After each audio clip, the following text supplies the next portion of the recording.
हरे राम राम राम हरे हरे, हरे कृष्ण कृष्ण कृष्ण हरे हरे।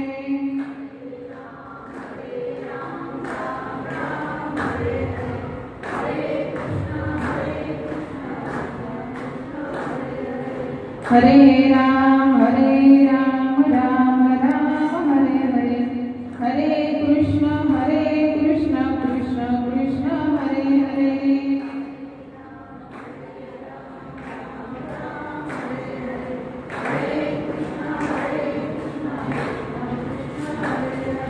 हरे राम राम राम हरे हरे, हरे कृष्ण कृष्ण कृष्ण हरे हरे।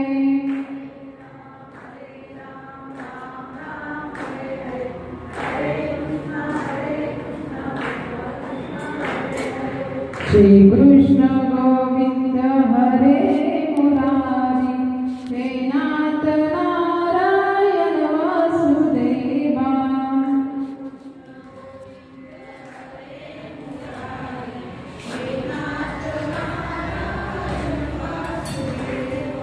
श्री कृष्ण गोविंद हरे मुरारी, हे नाथ नारायण वासुदेवा।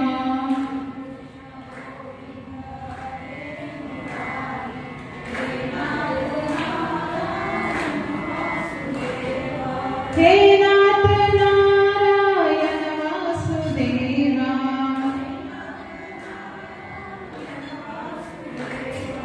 हे नाथ नारायण वासुदेवा।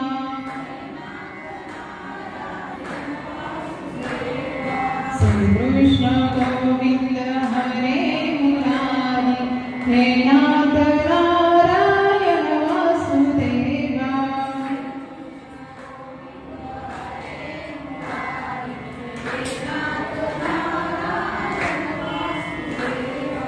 हे नाथ नारायण वासुदेवा।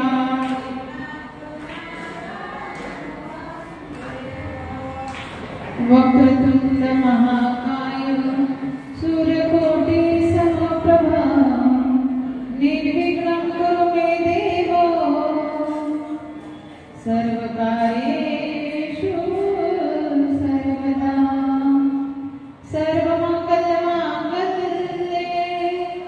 शिवे सर्वार्थ साधिके, शरण्ये त्र्यंबके गौरी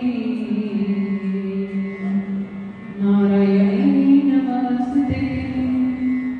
महायोगपीठे तटे भीमरथा, वरं पुण्डरीकाय धातुं मुनीन्द्रे, समागततिष्ठं तमानन्दकन्दं, परब्रह्मलिङ्गं भजे पाण्डुरङ्गं।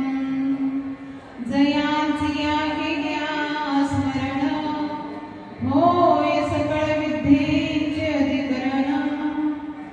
ते जीवंत श्री चरण श्री गुरूंचे, ते नमस्कार आता। जिथे ज्ञान विज्ञान संजीव होते, जिथे योग विद्येस सामर्थ्य मिळते, जिथे मानवास मिळे मोक्षगाथा, तुझ्या पायरीसी सदा नम्रमाता।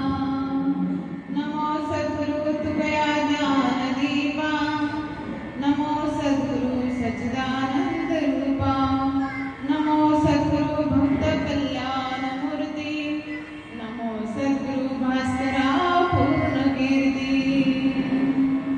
तेषां समृद्धता मृत्य संसार सागरात, भवामी न चिरार्ताथ मय्यावेशित चेत समा।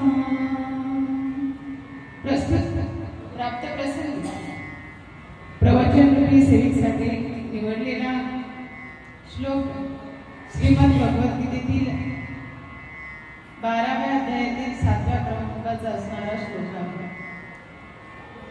प्रस्तुत श्लोकातून भगवंत अर्जुनाला सांगतायत, तेषाम समुद्रता मृत्य संसार सागर भवामी नचिरात प्रार्थमय्या वेशित चित्त. भगवंत अर्जुनाला सांगतायत, या भवसागरातून तरुण जायचं असेल तर अखंड माझं चिंतन जो करेल, जो माझं स्मरण करेल, त्याला या भवसागरातून तरुण नेण्यासाठी सदैव मी त्याच्याबरोबर असेल, तत्पर असेल. खरं तर श्रीमद भगवद्गीताच भगवंताने अर्जुनाला कुरुक्षेत्रामध्ये जरी सांगितलेली असली तर तुम्हा सर्वांच मानव जन्माचा उद्धार करण्यासाठी ही भगवद्गीता आहे. बघा, आज निमित्तानं कोणत्या निमित्ताने आपण जमला आहात सगळ्यांना ज्ञात आहे, माहीत आहे. तरीही वक्त्याचं आद्य कर्तव्य या नात्याने आज या ठिकाणी आपण ज्या मातोश्रींच्या पुण्य स्मरणानिमित्त जमलो आहोत ते असणाऱ्या कैलासवासी गंगा भागीरथी लीलाबाई गोविंद कोरडे या आजींच्या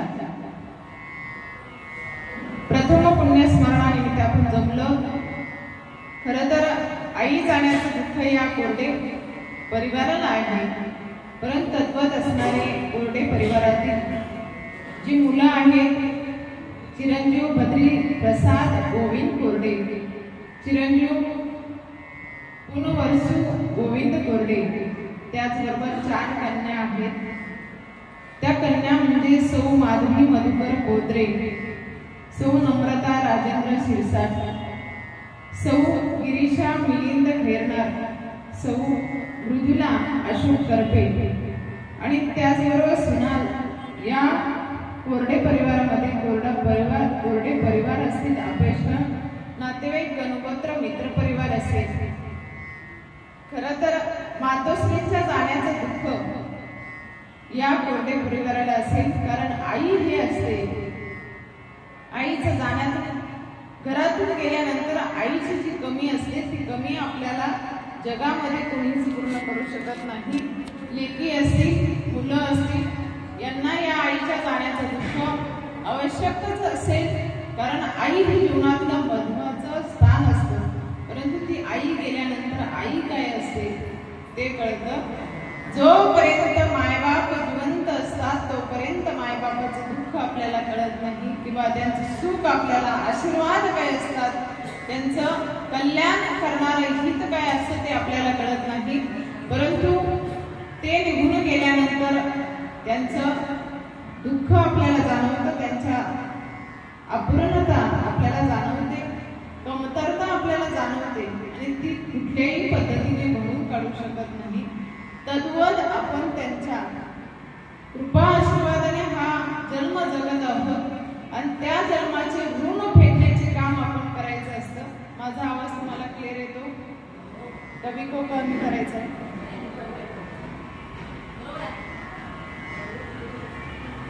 आई वडिलांचं ऋण आपण फेडलं पाहिजे, कारण आई वडिलांनी आपल्याला ही सृष्टी दाखवली आहे, हे जग आपल्याला दाखवलंय आणि त्या आई वडिलांचं ऋण फेडण्याचं काम म्हणजे आपण त्यांना जोपर्यंत ते जिवंत आहे तोपर्यंत त्यांना सांभाळलं पाहिजे आणि सांभाळल्यानंतर जे त्यावेळेस या जगाचा निरोप घेऊन जातील आणि जगाचा निरोप घेऊन गेल्यानंतर त्यांच्या मागे ऋण फेडण्याचं काम म्हणजे त्यांचं विधिमार्ग करणं हे आपलं कर्तव्य असतं आणि ते करणं खूप गरजेचं असतं.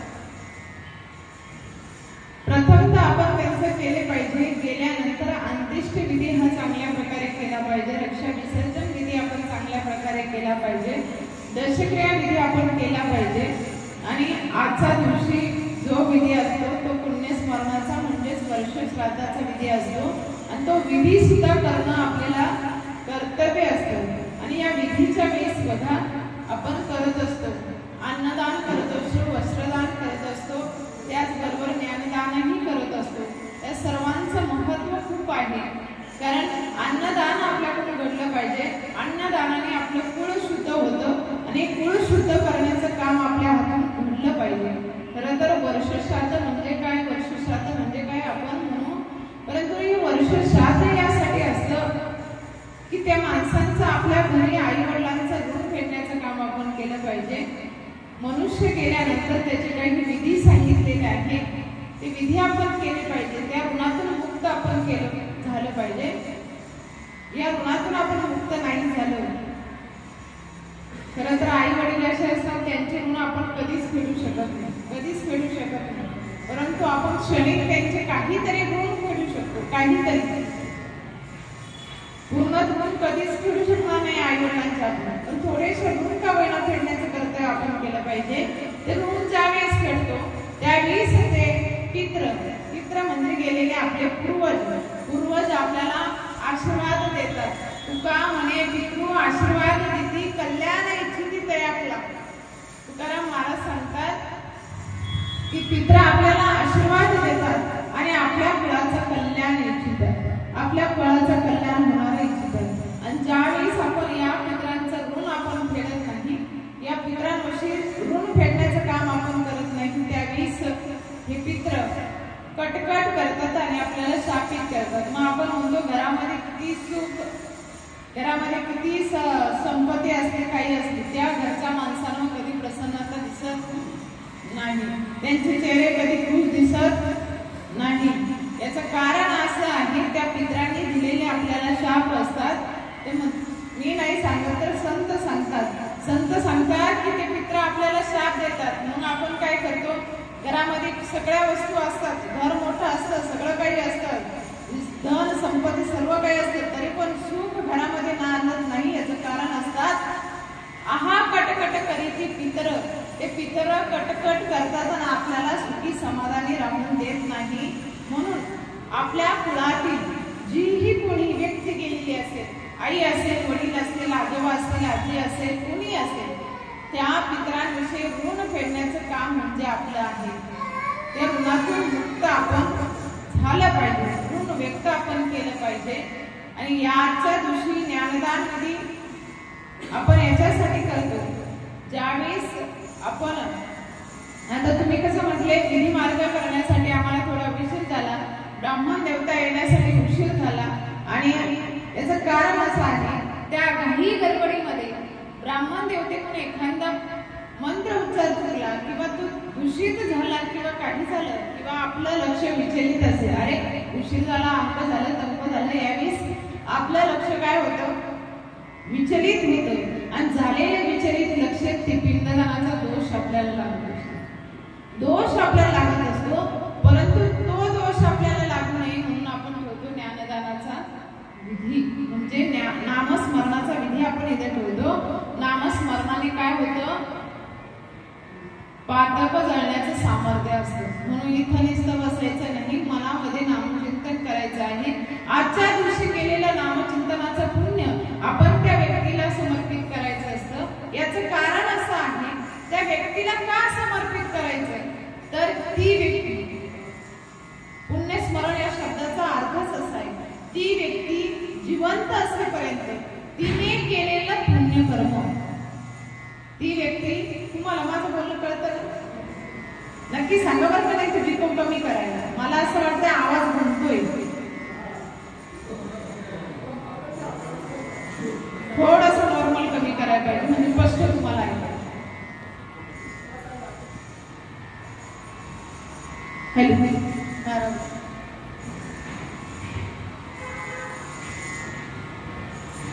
हॅलो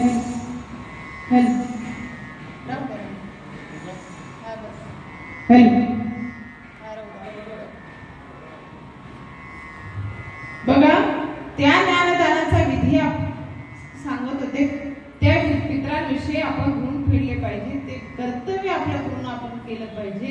त्या कर्तव्यातून आपण मुक्त झालं पाहिजे. याचं कारण असं आहे आपण जर म्हणू त्या विधीकडे आपण लक्ष नाही दिलं काही नाही केलं तर पित्र कटकट करतात आणि आपल्या शाप देतात.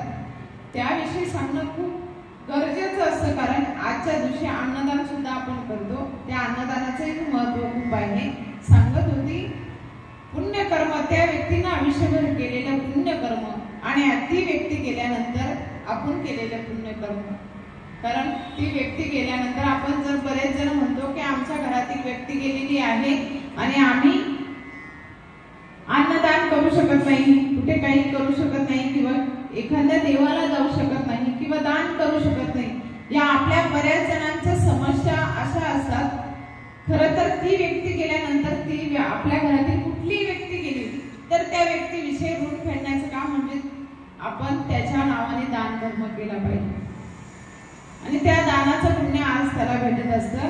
कारण दशक्रिया विधी झाला आणि 13व्याचा विधी झाला की त्या व्यक्तीचा इहलोकीचा प्रवास होत असतो. वर्षभरासाठी प्रवास सांगितलेला आहे आणि तो गरुड पुराणामध्ये प्रवास सांगितलेला आहे. त्या व्यक्तीचे किती ठेपे असतात, काय असतात. आपण महिन्याला सुद्धा बघा, महिना पितृ जेव घालतो की नाही. महिना पितृ जेव घातला असेल ना, आजींच्या नावाने एक महिना जेव घातले असेल. महिना पितृ आपण जेव घालतो याच्यासाठी घालतो की त्या दिवशी त्याचे मुक्कामाचे ठेपे ठरलेले असतात. कारण तुम्ही म्हणा या लोकीचा प्रवास करत असताना कोणते मुक्कामाचे ठेपे असतात, ते बरेचसे मुक्कामाचे ठेपे गरुड पुराणात सांगितलेले आहे. कोणत्या दिवशी कुठे थांबायचं, कोणत्या वेळेस कुठे आहे, हे अनेक नगरात पार करत करत त्या व्यक्तीला जावं लागतं, त्या आत्म्याला जावं लागतं आणि तो आत्मा ज्यावेळेस जातो आजच्या दिवशी त्याचा रिझल्ट लागत असतो आणि त्याचं म्हणजे आपण आयुष्यभर केलेले त्याचे पुण्यकर्म आणि त्याच्या मागे आपण केलेलं पुण्यकर्म आजच्या दिवशी मिलाप होतो आणि त्याचा न्याय निवाडा आज आपण होत असतो भगवंताच्या द्वारामध्ये. म्हणून त्याच्या नावाने आपण नामकरण विधी सुद्धा करावा. आमच्या नम्रताताईंचं खूप म्हणणं होतं, दशक्रिया विधीच्या वेळेसच त्यांचं खूप वेळी चालू होतं प्रवचनाला येशील का, प्रवचनाला येशील का, पण निश्चित काही कळायला नाही, मग त्याच्यामुळे राहून गेलं. आणि आताही 2-4 महिन्यापासून चालूच होतो. माझ्या आईचं वर्षश्राद्ध असेल तेव्हा तुला प्रवचनाला यावं लागेल. खरं तर आज मला मोठी कीर्तनाची तारीख होती पण मी ती टाळून इकडे आलेली आहे. कारण ते 3-4 महिन्यापासून चालू होतं का तुला यावंच लागेल. आणि खरं तर माझी मैत्रीण म्हणावा, सखी म्हणावा, बहीण म्हणावा, तिच्या शब्दाला मान देऊन मी आज इथे आलेली आहे.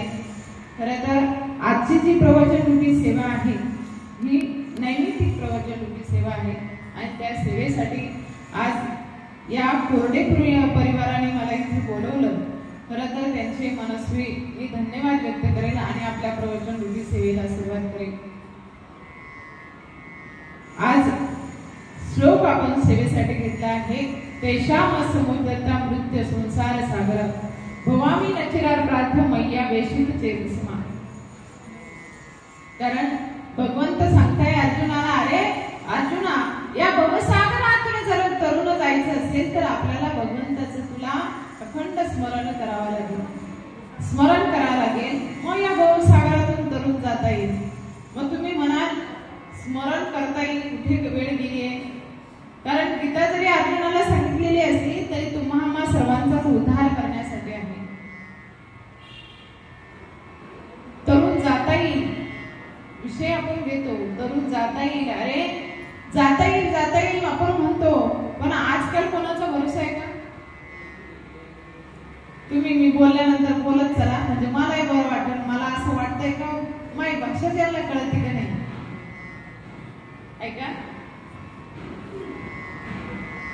आपण म्हणू आम्हाला भगवंताने 100 वर्षाची गणना म्हणजे 100 वर्षाचं आयुष्य म्हणजे 100 वर्षाचं आयुष्य आम्हाला कोणी दिलंय. भगवंताने आम्हाला 100 वर्षाचं आयुष्य दिले. अरे पण त्या 100 वर्षाच्या आयुष्यामध्ये सुद्धा गॅरंटी आहे का, शाश्वती आहे का, की इथं आम्ही बसलोय आणि संध्याकाळपर्यंत घरी जाऊन याची गॅरंटी आहे नाही. इथं बसलेल्या पैकी कोणालाही गॅरंटी नाही. तद्वत मला सुद्धा गॅरंटी नाही. अरे या देहाचा भरोसाच नाही. जगद्गुरु तुकोबराय म्हणतात, क्षणभंगुरेलाही भरोसा होय सावध मायाचा, क्षणाचा देखील भरोसा नसलेला हा नरदेह आहे. अरे या देहाचा भरोसा नाहीये. मग जगद्गुरु तुकोबराय सुद्धा म्हणतात, नाशिवंत देह जाणार सखळ, नशिवंत देह जाणार सखळ, आयुष्य खातो काळ सावधान. हा नाशवान देह आहे, कधी जाईल सांगता येईल का नाही. या देहाचा भरोसा नाही. शाश्वत आहे, आपल्याला कधीही दगा देईल याची शाश्वती नाही. मग आपण म्हणतो सकाळी माझ्याशी बोलला भेटला आणि अचानक निरोप येतो. अरे सेकंदाचा सुद्धा भरोसा नाही, सेकंदाचा. अरे साधं मर म्हटलं तरी आपल्याला एखादं साधं मर म्हटलं तर काय येतो? राग येतो. बरोबर बोलले आजी. मर शब्द म्हटला तरी राग येतो. मग आपल्याला मरायचं आहे याची गॅरंटी आपल्याला जर नाहीये, पण माणसाने मरण कधीच विसरायचं नाही. जीवनामध्ये 3 गोष्टी माणसाला विसरायच्या नाही. कोणत्या? एक तर ज्याने आपल्याला इथे पाठवलंय त्याला कधी विसरायचं नाही. कोणाला?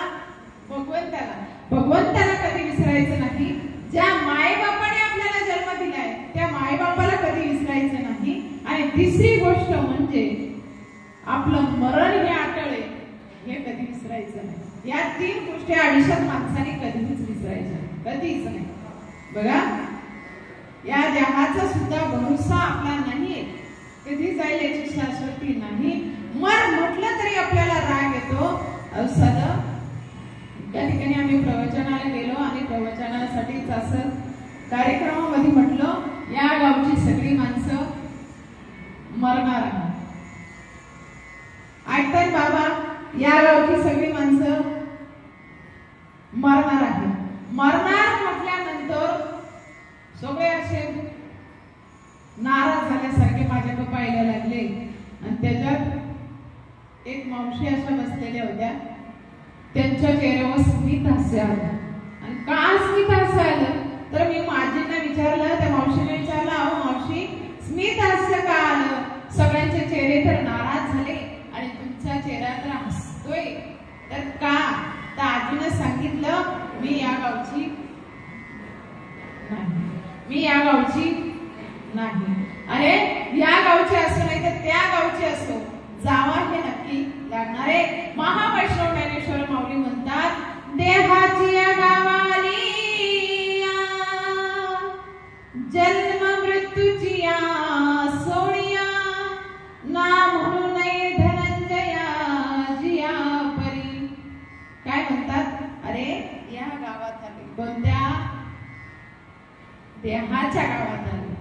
तुम्ही हे बाहेरचे गाव नंतर शोधा, परंतु हे कोणतं गाव आहे ते बघा. देहाच्या गावात आलोय ना, हे देहाचं गाव एकदा सोडावं लागणार आहे. या देहाच्या गावाचा एकदा निरोप घ्यावा लागणार आहे. हा देहाचं गाव कधी जगारी सांगता येणार नाही. अरे एका सुभाषितकाराने म्हटलेलं आहे, क्या भरोसा है इस जिंदगी का, साथ देती नहीं है किसी का, क्या भरोसा है इस जिंदगी का, शम्मा बुझ जाएगी जलते जलते, दम निकल जाएगा चलते चलते, शम्मा बुझ जाएगी जलते जलते, दम निकल जाएगा चलते चलते, क्या भरोसा है इस जिंदगी का. या देहाचा भरोसा नाही, हा देह भरोसा नाहीये, तर या देहाची आता सोडून करून द्या. जगद्गुरु तुकोबाराय म्हणतात, अरे मानव जीवना ऐक ना, तुला उपदेश करता जगद्गुरु तुकोबाराय ऐक ना. अरे तुला या देहाचा भरोसा नाहीये, गॅरंटी नाहीये, पण तू ऐक ना, क्षणाक्षणाला विचार कर. काय विचार कर? मग तुम्ही म्हणाला आम्ही विचार करत नाही का? आता बसले तर सगळे इथेच आहे का? सगळे इथेच आहे का तुम्ही? अरे काहींचं माझ्या बोलण्याचं सुद्धा लक्ष नाही. सगळे इथे नाहीये. अरे मन जरी असं शरीर इथे आहे, पण हे मन इतकं भटकत, मन बड़ा चंचल है. ये मन बड़ा चंचल है, एक जगह पर स्थिर नहीं रहता. हे मन एका जागेवर कधीच थांबत नाही, कधीच नाही थांबत. ते कधीही भटकत. क्षणात हा विचार करेल, क्षणात तो विचार करेल. मन जागेवर थांबत नाही. म्हणून जगद्गुरु तुकोबाराय म्हणतात, अरे तुम्ही म्हणाल विचार करू, आम्ही करीत आहे विचार, परंतु जगद्गुरु तुकोबाराय म्हणतात, अरे क्षणाक्षणाला विचार करा. क्षणोक्षणी हाची करावा विचार, तरावया पार भव सिंधू. जगद्गुरु तुकोबाराय म्हणतात, अरे क्षणाक्षणाला विचार करा आणि हा भवसागर तरुण जायचा आहे. भवसागर म्हणजे काय हो? एक नदी वाहते, ती समुद्राला जाऊन भिडली आणि तो भवसागर मोठा असा, अरे तो भवसागर नाही. तुकोबारायांना भवसागर सांगायचा आहे. अरे भवसागर कोणता आहे? तरायसाठी हाच जीवन महत्वाचा आहे. याच जीवनामध्ये आल्यानंतर तरुण जाऊ शकतो. म्हणून या भवसागरामध्ये कोणत्या या 84 लक्ष योनी फिरून आपल्याला यावं लागतं. या भवसागरामध्ये तरुण जाण्याचा म्हणजे एकच मार्ग आहे, तो मनुष्य जन्म. कोणता? मनुष्य जन्म. म्हणून हा मनुष्य जन्म वाया घालायचा नाही. याच देहामध्ये आल्यानंतर देवाचं भजन करता येतं. मी नाही सांगत, संत सांगतात म्हणून ऐका. याच देहीकडे देवाचे भजन आणि काही ज्ञान नाही कोठे. याच देहामध्ये आल्यानंतर देवाचं भजन घडतं, दुसऱ्या देहात नाही. दुसऱ्या देहात भजन करता येत नाही. कारण दुसऱ्या देहांमध्ये आल्यानंतर आहार, निद्रा, भय, मंथून या सगळ्या गोष्टी करता येतील. आहार आपल्याला घेता येईल. म्हणजे खायचं ज्ञान हे प्रत्येकाला असतं. कोणताही प्राणी असो, पशु असो, पक्षी असो, जलचर असो, उभयचर असो, कोणताही असो, त्याला खायचं ज्ञान आहे ना? माझ्यापेक्षा तुम्ही जास्त हुशार असतील, सांगा पटापटा. त्याला खायचं ज्ञान आहे, आहार घेण्याचं ज्ञान आहे, निद्रेचं ज्ञान. प्रत्येक जीव जंतू हा झोपतोच, त्याला निद्रेचं ज्ञान आहे. आहार, निद्रा, भयाचं ज्ञान प्रत्येकाला आहे. प्रत्येकाला भीती वाटतेच. प्रत्येकाला भीती वाटते. तू कोणत्याही योनीत जन्माला येऊ दे, त्याला भीती. आहार, निद्रा, भय, मंथुनाचं म्हणजे आपल्या संयोगातून दुसऱ्याला जन्म द्यायचं ज्ञान हे प्रत्येकाला दिलेलं आहे. म्हणजे ह्या सगळ्या 4 गोष्टींचं ज्ञान सगळ्यांना आहे. पण मनुष्य देहात आल्यानंतर देहाची सोडवण करण्याची ज्ञान याच योनीमध्ये आल्यानंतर आहे. कोणत्या? मनुष्य देहात. मनुष्य देहात आल्यानंतर सोडवण करता येते. बघा, एका सुभाषितकाराने म्हटलेलं आहे, मनुष्य जन्मान मोल रे, मिट्टी में मत घोल रे. मनुष्य जन्मान मोल रे, मिट्टी में मत घोल रे. अब जो मिला है फिर न मिलेगा, कभी नहीं, कभी नहीं, कभी नहीं रे. अब जो मिला है फिर न मिलेगा, कभी नहीं, कभी नहीं, कभी नहीं रे. तू राम नाम ले रे, जीवन तेरा तार ले. राम नाम तू ले रे, जीवन तेरा तार ले.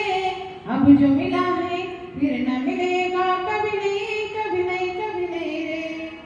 हा मनुष्य देह आता भेटलाय तर याची सोडवण आपल्याला करता आली पाहिजे. किती अनमोल, किती अनमोल देह भेटलाय बघा. ज्याला हात नाही, हाताची किंमत विचारा. ज्याला पाय नाही, पायाची किंमत विचारा. ज्याला डोळा नाही, डोळ्याची किंमत विचारा. परंतु आपल्याने भगवंताने हे शरीर दिले इंद्रिय, हात, पाय, कान, मुख, बोलाया वचन. कशाला दिले रे? त्याच्या मुखातून आपलं चांगलं वचन बोलता आलं पाहिजे. या हाताने चांगलं कर्म करावं, या पायाने भगवंताच्या द्वारापर्यंत जावं.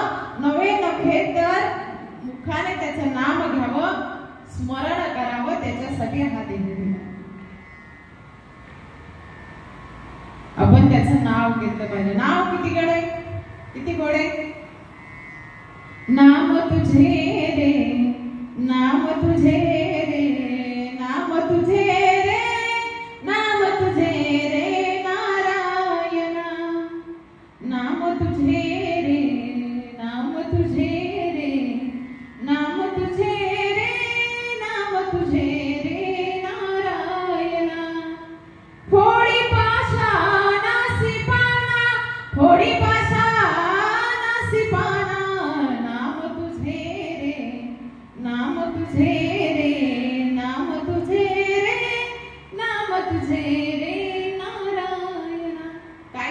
ते नाम? भल्या भल्या पाषाणांचं सुद्धा पाणी करण्याचं काम नाम करतं. समुद्रावरती दगड करण्याचं नाम कशाने झालं? नामाने झालं. म्हणजे त्या नामाने आपण उद्धारून जाऊ शकतो. ते नामस्मरण आपण केलं पाहिजे, ते चिंतन आपण केलं पाहिजे. मग तुम्ही म्हणाल चिंतन करता येईल, कुठे वेळ गेली, कुठे वेळ आमची चालली, कुठे वेळ निघून चालली. पण अहो ऐका ना, एक देह इतका महत्वाचा आहे, भगवंताने आपल्याला दिलाय, तेव्हापर्यंत असतो, सगळं त्याचं साबूत असतं, सगळं व्यवस्थित असतं, त्यापर्यंत त्या देहाची किंमत आपल्याला कळत नाही. बघा एक दृष्टांत देऊन जाईल. 70-80 वर्षाचे साधारणतः आजोबा असतील. बाबांनी आयुष्यभर नोकरी केली, जॉब केली, रिटायर झाले, व्यवस्थित घरी राहायला लागले आणि अचानक बाबांचं आता सगळं झाले व्यवस्थित आणि अचानक छातीमध्ये बाबांच्या कळ निघते आणि कळ निघल्यानंतर म्हणजे छाती दुखतंय आणि दुखल्यानंतर बाबाची मुलं बाबाला दवाखान्यात घेऊन जातात. ऐका, ती बाबांची लेकरं बाबांना दवाखान्यात घेऊन जात आहे. दवाखान्यात गेल्यानंतर डॉक्टरांनी सांगितलं बाबांच्या छातीमध्ये ब्लॉकेज आहे, ब्लॉकेज काढण्यासाठी निदान 3-4 लाख रुपये खर्च येईल. बाबा शांत राहिले. बाबाची मुलं म्हणाली किती खर्च येऊ द्या, चांगली मुलं होती म्हणून ती म्हटली. आजकाल मुलं अशी निघाली की वृद्धाश्रमामध्ये भरती आई-वडिलांची उराई, म्हणून चांगली मुलं होती म्हणून त्या मुलांनी त्या वडिलांचं ऑपरेशन करण्याचं ठरवलं. डॉक्टरांना सांगितलं जो खर्च होईल तो होऊ द्या, पण आमच्या वडिलांना व्यवस्थित करा. बाबांचं ऑपरेशन ठरलं, झाल्याप्रमाणे ऑपरेशन झालं. झाल्यानंतर बाबा किती दिवस? 7 दिवस त्या दवाखान्यात राहिले. किती दिवस? 7 दिवस. 7 दिवसानंतर बाबांची सुट्टी झाली आणि सुट्टी झाल्यानंतर डॉक्टरांनी एवढं मोठं बिल बाबांपुढे आणलं आणि ते बिल बघून बाबांच्या या डोळ्यांतून अश्रू व्हायला लागले. काय व्हायला लागले? अश्रू. डोळ्यातून पाणी यायला लागलं. तर पाणी येण्याचं कारण त्यावेळेस डॉक्टरांनी विचारलं का तुमच्या डोळ्यातून पाणी येतंय, का तुम्हाला बरं वाटत नाही का? बाबा म्हणाले मला बरं वाटतंय, मी एकदम व्यवस्थित झालो. परंतु मग काय झालं? बिल जास्त होतंय का थोडंफार कमी होईल बाबा? बाबा म्हणाले टेन्शन घेऊ नका, माझी मुले कमवते आहे आणि माझी मुलं ते बिल भरण्यासाठी समर्थ आहे, ते भरते देतील. आणि त्यानंतर बघा बिलही भरतील, सगळं होईल. बरं रडताय का? रडण्याचं कारण विचारताय.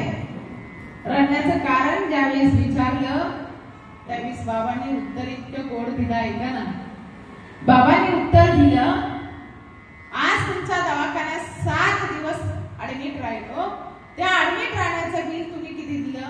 3 लाख रुपये दिलं. आणि या 3 लाख रुपये बिल जर तुम्ही दिले, परंतु ऑपरेशनही तुम्ही त्याच्या सत्तेशिवाय केलं. कोणाच्या सत्तेशिवाय? भगवंताच्या. आपण बघा म्हणतो सगळे विलास कुठले, तर आपण आता आमचे विलास कुठले? आता देवाच्या हातात. आता काय म्हणतात? शेवटी कोणाच्या हातात? मग बाबा म्हणाले त्याच्याच नुसार, त्याच्याच सत्तेशिवाय काही चालू शकत नाही. त्याच्या सत्तेने तुम्ही माझं ऑपरेशन केले. कोणाच्या? भगवंताच्या सत्तेशिवाय. त्याच्या सत्तेशिवाय काय चालू शकत नाही. बघा त्याच्या सत्तेशिवाय झाडाचं पानही हलू शकत नाही, त्याच्या सत्तेशिवाय आपला प्राणही हलू शकत नाही, त्याच्या सत्तेशिवाय काही चालू शकत नाही. समुद्राच्या लाटा उसळणं सुद्धा त्याच्या सत्तेत आहे. महावैष्णव ज्ञानेश्वर माऊली म्हणतात सगळ्यांच्या पायातील चप्पल एकदा काढून ठेवा. महावैष्णव ज्ञानेश्वर माऊली म्हणतात की म्या बोलविल्या वेद बोले, म्या चालविल्या सुरे चाले, म्या हलविल्या प्राण हले, तो या जगाते चालिता. त्याच्या सत्तेशिवाय काहीच नाही. प्राण हलवण्याची शक्ती त्याच्या हातात आहे, झाडाची पानं हलवणं त्याच्या हातात आहे, आपल्याला बसवणं त्याच्या हातात आहे. एवढंच नव्हे तर संत सुद्धा म्हणतात की त्याच्या सत्तेशिवाय काहीच चालू शकत नाही. बघा तुझी या सत्तेने वेदासी बोलणे, वेदासी चालणे,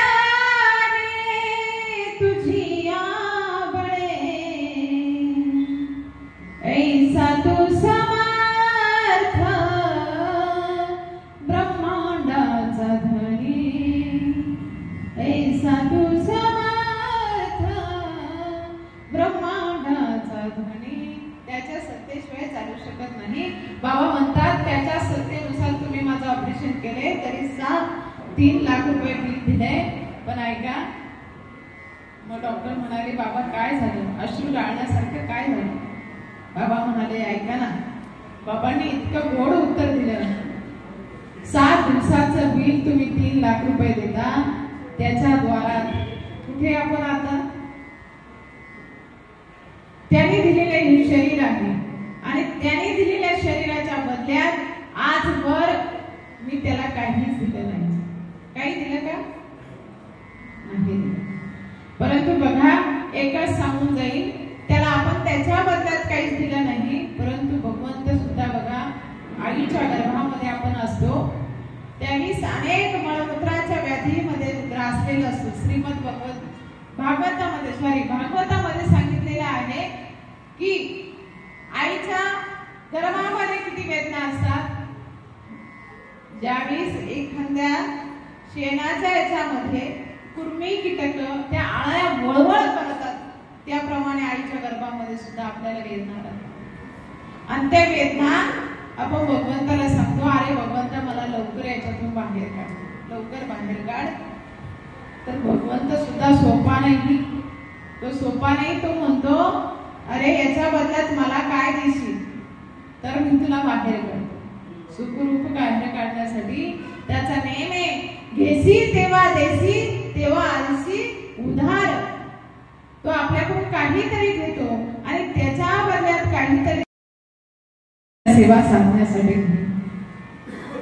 म्हणून या देहात आल्यानंतर भगवंताचं अखंड नामचिंतन आपण करावं, भगवंताचं स्मरण आपण करावं.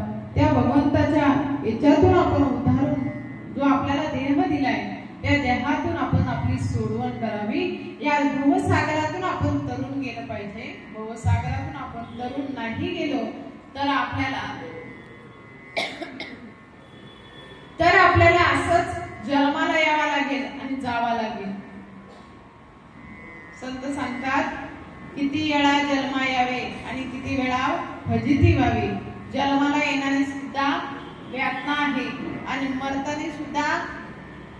आता मरताना तुम्ही बघितलंय, जन्माला येताना तरी आपल्याला स्वतःच कळत नाही, पण मरताना बघा किती वेदना असतात, किती वेदना असतात. जन्माला येणं सुद्धा सुखाचं नाही आणि जाणं सुद्धा नाही. परंतु बघा, एकच सांगेल, मातेच्या उदरातून यायचं आहे आणि मातीमध्ये विलीन व्हायचं आहे. आणि या मातेच्या उदरातून येऊन मातीमध्ये विलीन होण्यापर्यंत जे आपलं आयुष्य आहे ना, ते आपण चांगलं जगा. ते आयुष्य आपण चांगलं जगा. असं आयुष्य माणसानं जगावं की मरावे परी कीर्ती रूपी उरावे. माणसानं मेलं तरी मागून त्याची कीर्ती माणसांनी गायली पाहिजे, त्याची कीर्ती आपण गायली पाहिजे. मनुष्य गेला, एखादा कुठलाही मनुष्य जाऊ द्या, तो गेला, त्याची अंत्ययात्रा चालली. त्या अंत्ययात्रेत चालत असताना आपण काय म्हणतो? राम नाम म्हणतोच, पण बोलता बोलता बाया काय म्हणतात? लई चांगली होती, लई काम करायची, लई समाजासाठी काम करायची, कुटुंबासाठी चांगलं जगलं, कोणाला वाईट बोलली नाही, आयुष्यामध्ये कोणाला दुखवलं नाही. हे सगळं चिंतन आपण तेव्हा करत जातो. आपल्या मागे कुणीतरी आपल्याला चांगलं म्हणावं किंवा आपण गेल्यानंतर आपलं नाव जरी ही व्यक्ती गेली हे कळता क्षणी ज्याच्या डोळ्यातून 2 थेंब अश्रू आले, आपल्या जीवनाचं सार्थक. माणसं जगावं असं नाही तर काही जगतात हो, काही जगतात. घरचेच त्याला कंटाळतात, बाहेरच्यांचा काही विषय. घरचेच कंटाळतात, घरचेच म्हणतात अरे ही व्याध कधी जाईल अशी म्हणतात. बघा, तुम्ही समाजामध्ये असे तुमच्या आसपास तुम्हाला अनुभवायला आले असतील. परंतु माणसाने चांगलं जगावं. जगणं आपल्या मागे आपल्या माणसाने आपलं नाव काढलं पाहिजे. आपण त्यांचे पुण्य स्मरण साजरे करतो.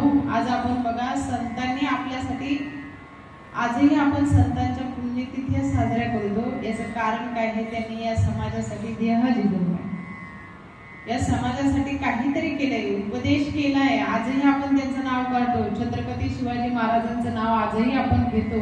अरे ज्यांच्या मुखातून छत्रपती शिवाजी महाराज नाव जरी आलं, त्यांचं रक्त उसळतं एवढं कार्य त्यांनी केले. आणि बघा ते कार्य का केलं किंवा त्यांच्या मागे आपण आजही आठवण काढतो, कारण त्यांना वर्ष किती शतकं लोटून गेली तरी आज आपण नावं काढतो, कारण त्यांनी समाजासाठी कार्य केलेलं आहे. म्हणून माणसानं जगत असताना असं काही कार्य करावं की आपल्या मागे त्याचं नाव शिल्लक राहिलं पाहिजे. माणसाचं कर्म शिल्लक राहतं बरं का. कर्म आपण देव सुद्धा माणसाचं काय बघत असतो. मंदिरात जाऊन आपण नारळ फोडलाय की देवाला हार वाहिलाय की अगरबत्ती लावली की देव बघत नाही बरं.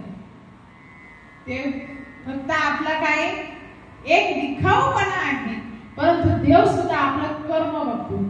आणि म्हणून कर्म हे खूप चांगलं करावं. आगा कर्मी जे उरावे ते कर्म आपलं मागं उरलं पाहिजे. ते कर्म इतकं महत्वाचं आहे. ते कर्म म्हणजे काय? रोजचं जेवण करणं, भाकरी खाणं, भाकरी थापणं हे विधिमार्ग कर्म नाही. हे कर्म इतकं शुद्ध असावं, इतकं चांगलं कर्म असावं, ते कर्माने आपण मागे शुद्ध करावं. कर्म इतकं चांगलं असावं. बघा आज खरं तर या मातोश्रींच्या पुण्यस्मरणानिमित्त आज इथे आपण सगळे जमलात. खरं तर आईंचं एवढं पुण्य आहे. आज 4 लेकी आहेत, 2 मुलं आहेत. आज इथे त्या आईच्या पुण्यस्मरणासाठी इथे सगळे जमले. हे आईचं हृदय खुश होत असत. कारण आज भाऊ भावात राहिला नाही, बहीण बहिणीजवळ जात नाही. इतके समाजामध्ये उदाहरणं पाहायला भेटतात की त्यांचं एकमेकांवर बोलणं सुद्धा होत नाही. कशावरून? साधारणतः थोडीफार इस्टेट असेल त्या इस्टेटीवरून वाद होतात आणि ते एकत्र सुद्धा राहते नाही. इतकी खंताची गोष्ट होत असते. परंतु आज या 4ही मुली, हे दोघंही भाऊ आज इथे एकत्र आहेत त्या आईंच्या पुण्यस्मरणानिमित्त. खरं तर आज ज्या असणाऱ्या कैलासवासी गंगा भागीरथी लीलाबाई कोरडे या आईंचं आज पुण्यस्मरणानिमित्त इथे जमलं. खरं तर जीवनामध्ये आई काय असते सांगून जाईल तुम्हाला 10-15 मिनिटांमध्ये आणि आपला प्रवचन मोठी सेवेला पूर्णविराम आपण देऊ. खरं तर आई ही जीवनामध्ये एवढी महत्वाची असते, त्या आईला आपण कधीच विसरू शकत नाही. त्या आईची आठवण आपल्याला क्षणाला आल्याशिवाय राहणार नाही. आई जीवनामध्ये खूप महत्वाची असते. बघा आईसारखं प्रेम, वात्सल्य, माया या जगामध्ये दुसरं कोणीही देऊ शकत नाही. आपण जर म्हटलं एखाद्याची आई गेली आणि त्या आईची माया आपल्याला कोणी नाही देऊ शकत. जी आई असते ती आईच असते. आईची माया या जगामध्ये कुणीच देऊ शकत नाही. म्हणून तर म्हटलं जातं कितीही मोठा व्यक्ती झाला, किती काही झालं तर तो आईशिवाय काय भिकारी आहे. म्हणून म्हटलं जातं स्वामी तिन्ही जगाचा, आई विना भिकारी. स्वामी तिन्ही जगाचा झाला तरी तो आईशिवाय भिकारीच आहे. बघा स्वामी विवेकानंद सुद्धा एवढे महान होते, ते महान मानव होऊन गेले तरी त्या स्वामी विवेकानंद बाहेर देशामध्ये गेले तरी आईची गोधडी नेत होते, आईच्या लुगड्याची शिवलेली गोधडी नेत होते. बरं, स्वामी विवेकानंद चांगल्यापैकी ब्लँकेट घेऊ शकत होते, चांगल्यापैकी रग घेऊ शकत होते, का नाही घेतली? तर आईच्या गोधडीत सुद्धा, गोधडी आई वेगळी, आईच्या गोधडीत सुद्धा एवढी माया आहे तर ती जी ऊब आहे ती दुसऱ्या कुठेही भेटणार नाही. ना ब्लँकेट मध्ये भेटणारे, ना रगीमध्ये भेटणारे. आई ती आईच असते. म्हणून ती आई आ म्हणजे आत्मा आणि ई म्हणजे ईश्वर. आत्म्याकडून ईश्वराची प्राप्ती करून घेण्याचे साधन म्हणजे आई आहे. अरे संतांना सुद्धा जन्म घेताना आईचा सहारा घ्यावा लागला. भगवान श्रीकृष्णाला सुद्धा जन्म घेताना आई वडिलांचा सहारा घ्यावा लागला. भगवान श्रीरामांना सुद्धा जन्म घेताना राजा दशरथ आणि कौशल्याचा सहारा घ्यावा लागला, त्यांच्याशिवाय जन्माला येता आलं नाही. भगवंताला सुद्धा या मृत्यू लोकामध्ये जन्माला यायचं असेल तर आई वडीलच पाहिजे, त्याशिवाय जन्माला येऊ शकत नाही.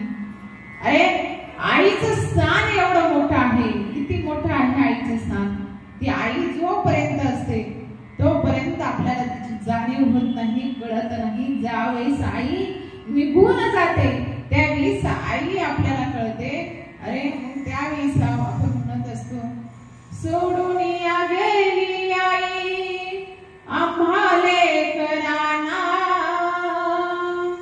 सोडून या गेली आई आम्हाले कराना, आई आई आई आई म्हणो मी कोणाला, आई आई आई आई म्हणो मी कोणाला. ज्यावेळेस आई असते तेव्हाच आई कळत नाही, आई निघून जाते त्यावेळेस मग आई शब्द अपाट मुखातून आला तरी ते आई शब्द उच्चारला तरी आई हाक मारणारी आई मात्र शिल्लक राहत नाही, आई शिल्लक राहत नाही. आई काय असते ऐका ना, आई जोपर्यंत असते तोपर्यंत त्या लेकरांना कधीच काही कमी नसतं, कधीच कमी नसतं. मुलं बाहेरून येऊ द्या, कितीही रात्र होऊ द्या आणि कितीही रात्र झाली तरी वाट बघणारे ती आई असते, वाट बघणारा तो बाप असतो. म्हणून बापासारखा आधारवड या जगामध्ये कुठेच भेटणार नाही आणि आईसारखी माया या जगात कुठे भेटणार नाही. म्हणून संत सुद्धा म्हणतात, अरे माय बाप केवळ कासी त्याने न जावे तीर्थासी. कुंडलिके काय केले, परब्रह्म उभे केले. काय माय बाप संतांनी अभंगच लिहिलाय माय बापांवरती, माय बाप केवळ कासी त्याने न जावे तीर्थासी. जोपर्यंत आई वडील आहे ना, तुम्ही कुठल्याच तीर्थाला जाऊ नका, कुठेच जाऊ नका. आई वडिलांची सेवा केली ना तिथेच सगळं प्राप्त आहे, तिथेच. बघा कुंडलिकाने काय केलं, भक्तांनी सुद्धा आपल्याला, संतांनी सुद्धा आपल्याला सांगून दिले, अरे आई वडिलांशिवाय श्रेष्ठता या जगामध्ये कुठेच नाहीये. कारण आईची सेवा केली तर भगवंताला सुद्धा यावं लागतं. कुंडलिकाने आई वडिलांची सेवा केली, युगे 28 विटेवर उभा भगवंत पांडुरंग आजही तिथे आहे. कोणामुळे आहे, आई वडिलांच्या सेवेचं फळ आहे. पण आम्ही काय हो, आम्ही उठलो सुटलो चाललं, आम्हाला पंढरपूरला जायचंय, कारण गेलो तर त्यात पंढरपूरला का आला हा भगवंत हा विचार करा आणि मगच पंढरपूरला जा. संतांनी सुद्धा आपल्याला दाखवून दिले, एवढंच नव्हे तर भगवंताने सुद्धा आपल्याला दाखवून दिले. इष्ट देवता म्हणून आपण पूजनीय केली जाते. सर्वप्रथम आपण पूजलं जातं त्या देवतेला म्हणजे श्री गणेशाला. श्री गणेशाला सुद्धा पूजलं जातं प्रथम, परंतु तो श्री गणेश सुद्धा माय बापांना पूजनीय मानतो. कसा मानतो बघा, ज्यावेळेस पृथ्वी प्रदक्षिणाची वेळ आली आणि त्या पृथ्वी प्रदक्षिणेच्या वेळेस कार्तिक स्वामी मात्र निघून गेले, पण श्री गणेशांनी फिरायला गेले नाही, पृथ्वी प्रदक्षिणा मारली नाही, तर प्रत्यक्ष त्यांनी माय बापांचे चरण स्पर्श केले आणि माय बापांचे चरण स्पर्श केले. त्याच माय बापांना फेऱ्या मारल्या. पृथ्वी प्रदक्षिणेचं पुण्य कुठे आहे, माय बापांच्या चरणाजवळ आहे. तुम्ही कितीही तीर्थयात्रा केल्या, काही केलं, पण आई बाप घरी उपाशी असतील तर कुठलंही पुण्य तुम्हाला भेटणार नाही. आणि विशेष सांगू का, ज्याच्याच नशिबामध्ये आई सांभाळण्याचं पुण्य भेटतं, ज्याच्याच नशिबामध्ये वडील सांभाळण्याचं पुण्य भेटतं, त्याच्या भाग्यामध्ये आई वडिलांचे आशीर्वाद असतील त्यालाच भेटतं. आज 4 भावंड असले ना, 4 भावंड जरी असले तर वृद्धाश्रमामध्ये आई असते. आज आमचा अनुभव सांगते मी, आमचं वृद्धाश्रम आहे, अनाथ लेकरांचा आश्रम आहे. अहो अनाथ लेकर या आश्रमामधून कुठून येतील हे सांगता येणार नाही, कुठून येतील सांगता येणार नाही. कुणी रेल्वे स्टेशनवर सोडलं जातं, कुणी नातेवाईक आणून सोडतात, कुणी कुठे सोडलेलं असतं त्या हिशोबच नाही जात. खूप ते ज्यावेळेस ते आपण बघतो, तुम्ही सगळे व्हॉट्सअपला बघता, पण मी प्रत्यक्ष अनुभवतो. तुम्ही ते फोटो वगैरे आज बाळ इथे टाकलेले, आज बाळ तिथे टाकलेले, इथे असं सोडलेले, परंतु आम्ही ते प्रत्यक्ष अनुभवतो. अशी बाळं आम्ही सांभाळतो, अशी लेकरं आम्ही सांभाळतो. आजही आपल्या संस्थेमध्ये जो 81 मुलं आहे आणि ती सांभाळतो आपण. कशाच्या बळावर? ते जाऊ द्या. वृद्ध आज आपल्याला जन्म दिलाय, आपल्याला वाढवले, पालन पोषण केलंय, तरी त्या वृद्धांसाठी वृद्धाश्रम खोलली जातात. 4 मुलं असतात तरी त्या आईची वाटे पडले जातात. महिनाभर तू सांभाळ, महिनाभर तू सांभाळ, महिनाभरात कुणीच येत नाही आणि ती आई उपाशी राहते. इतके कठीण परिस्थितीमध्ये आम्ही बघितलेले आहे. खूप वाईट प्रसंग काही असतो. परंतु बघा, एकच विचार करा, आपल्याला जी सृष्टी दाखवली, ही धरती दाखवली, त्या आईमुळे, त्या वडिलांमुळे त्यांना आपण सांभाळलं पाहिजे. माझ्या प्रवचनातून काहीच घेऊन जाऊ नका. भगवंताचं नामस्मरण नाही केलं तरी चालेल, पण माय बापाला कधी विसरू नका, कधीच नाही. आणि कोणाला मी सांगितलं, कोणाच्याही नशिबात हे पुण्य भेटत नाही आई वडिलांची सेवा करायला. काही म्हणतात आम्ही दोघं तिघं आहे, तो 2 महिने सांभाळ, मी 2 महिने सांभाळत. नका वाटे पाडू दे. आई वडिलांचे कधीच वाटे पाडू नका. त्यांनी आपल्याला सांभाळताना आपले कधी वाटे पाडले नाही. 6 लेकरं असू द्या, 10 लेकरं असू द्या, सगळ्यांना एकच माया केलेली आहे. आई वडिलांनी कधीच माया वेगवेगळी केलेली नाही.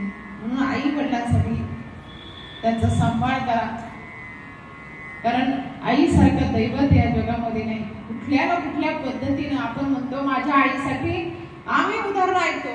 काही म्हणतात आईसाठी मी एवढा खर्च केला, आईसाठी एवढा खर्च केला. अरे त्या आईने तुला सांभाळत असताना कधी खर्चाची गिनती केली का? त्या खर्चाची जाऊ दे, तुला जे दूध पाजले ना, त्या दुधाची गिनती सुद्धा त्या आईने कधी केली नाही, कधी केली नाही. आज आम्ही बघतो छोटी लेकरं आली तर त्या लेकरांना सांभाळण्यासाठी किती त्रास होतो, किती सांभाळताना वेदना असतात. अरे त्या आईला त्या बाळाला वरचं दूध पाजावं लागतं, त्यावेळी त्याची प्रत्येक क्षणाला त्याची बाटली स्वच्छ ठेवणं गरजेचं असतं, त्याला दूध स्वच्छ ठेवणं गरजेचं असतं, त्याची खूप काळजी घ्यावी लागते. परंतु ती आई ज्यावेळेस आपल्याला अमृताच्या धारा पाजत असते, त्यावेळेस ती कुठल्याही त्याचं मूल मागत नाही, त्याचं मूल्य मागत नाही. ती आई असते बरोबर, ती आई असते. म्हणून आई अशी असते. एक छोटासा दृष्टांत देऊन जाईल. आई काय असते?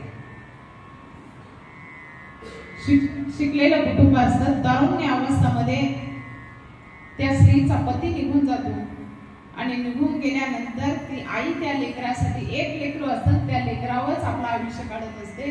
त्या लेकराला सांभाळते, मोठं करते आणि मोठं केल्यानंतर चांगला तो जॉबला लागतो. जॉबला लागल्यानंतर त्यालाही एक मुलगी भेटते. त्या मुलीशी त्याचं लग्न होतं. लग्न झाल्यानंतर काही दिवसांनी बघा परिस्थिती अशी येते की आईला आजारपणामध्ये खोकला चालू होतो. तर खोकल्याचा दिवसभर खोकला यायचा नाही, परंतु आई कुठं झोपली की आईला खोकला चालू असतो. ही सुनबाई म्हणाली किती दिवस खोकल्याचा त्रास काढायचा. या म्हातारीला वरच वाटत नाही, काय करायचं? मुलगा म्हणाला अगं आज ना उद्या तिला बरे वाटेल. ती म्हणाली जमायचं नाही, दिवसभर मी काम करायचं, घरी आल्यावर घरचं काम करायचं, संध्याकाळी झोपायची वेळ झाली की या म्हातारीचा खोकला चालू होतो, यावर काहीतरी इलाज काढावा लागेल. या म्हातारीला कुठेतरी वृद्धाश्रमात सोडून या, नाही तर कुठेतरी सोडून या. असं म्हटल्यानंतर तो मुलगा म्हणाला अगं माझ्या आईने तिचं आयुष्य पूर्ण माझ्यासाठी काढले, माझ्यासाठी तिने तिचं पूर्ण आयुष्य काढले. आता राहिले तरी तिचे किती दिवस, थोड्या दिवसाची सोबती आहे, थोड्या दिवस त्रास काढ. आई आज ना उद्या जाईल, ती कायमस्वरूपी इथे राहणार नाही ग. मी म्हणाली जमायचं नाही, एक तर तुम्हाला तुमची आई हवी का मी हवी. बऱ्याच महिलांचा हा प्रश्न असतो. ज्यावेळेस म्हातारी घरामध्ये थोडासाही वयोवृद्धाप्रमाणे त्रास द्यायला सुरुवात करतात, तर तेव्हा सुनांची उत्तरे हीच असतात की तुम्हाला आई हवी का मी हवी. याचा विचार आपण करत असतो. परंतु बघा त्या मुलाने त्या आईला घेतलं आणि त्या आईला जंगलाच्या दिशेने घेऊन चला, वृद्धाश्रमात सोडावं. अनेक जणांची ओळखी आहे, नाव ठेवली. जंगलाच्या दिशेने निघून चला आणि जंगलाच्या दिशेने जात असताना बघा, तिथे गेल्यानंतर त्याने त्या आईला सोडण्यासाठी अंधाराच्या जागे सोडलं. परंतु सोडताना आई म्हणाली, ऐक ना बाळा.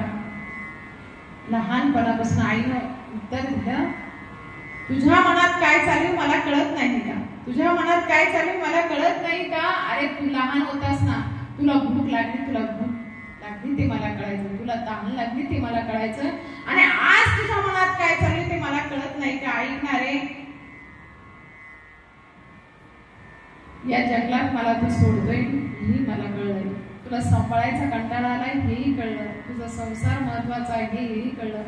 पण ऐक, या जंगलातून रिटर्न जात असताना या जंगलामध्ये तुला रस्ता सापडायचा नाही, म्हणून मी येताना एक काम केलंय की ज्या ज्या झाडाजवळून आले त्या त्या झाडाचा पाला वरपाडून खाली टाकत आले, आणि त्या पाल्याच्या दिशेने परत जाताना तो पाल्याच्या दिशेने तू जा, म्हणजे तुला योग्य रस्ता सापडेल. आईचं वाईट चितलं तरी मुलाचं हित करणारी म्हणजे आई आहे. लेकराचे हित वाहे माऊलीचे चित्त, लेकराचे हित करणारी ती आई आहे. त्या आईला आपण सांभाळलं पाहिजे. खरं तर या कोरडे कुटुंबियांनी या चांगल्या प्रकारे आईची सेवा केलेली आहे आणि आज आईचं पुण्यस्मरण साजरा करताय. आज असणाऱ्या कैलासवासी लीलाबाई कोरडे या आईंच्या प्रथम पुण्यस्मरणासाठी खरं तर मला इथे आज या कोरडे परिवाराने बोलवले.